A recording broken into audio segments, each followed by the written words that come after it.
So it's an insanely hot, super savvy seller's market.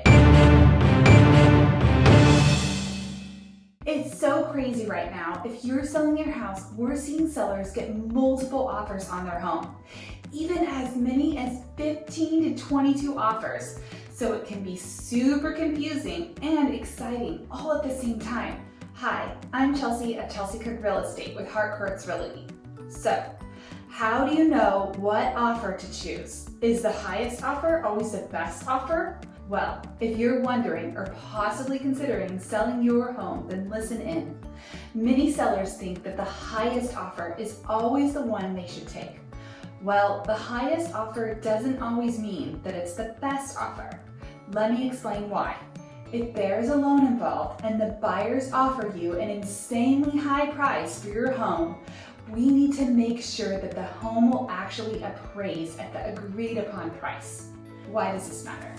Well, because the bank will only loan based upon the appraised value. Let's break that down into layman's terms. If the buyer offers $650,000 for the home and the appraised value comes in at $640,000, the bank will only loan on the $640,000 price.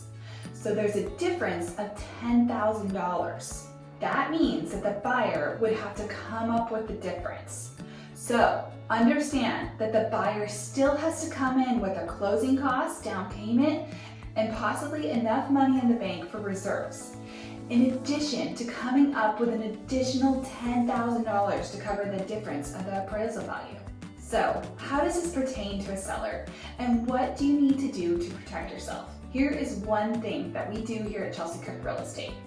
One of the best options for a seller is to counter no appraisal contingency, meaning that the buyer will have to pay the difference between the appraisal value and the purchase price. When doing this, you, one, make sure that they have the ability to pay the difference. Two, that they still have enough money in the bank to qualify for the associated fees with the purchase. And three, that they actually really understand what that means. There are a lot more issues to be concerned about when selling your home. I want to help educate and keep you informed at all times and take some of the stress off. Call us here at Chelsea Cook Real Estate and we'll do the negotiating for you and make sure it's clean and easy. Stay tuned for more tips to make sure you get the most money for your home. I'm Chelsea Cook with Harcourts Realty and I'm the key to sold.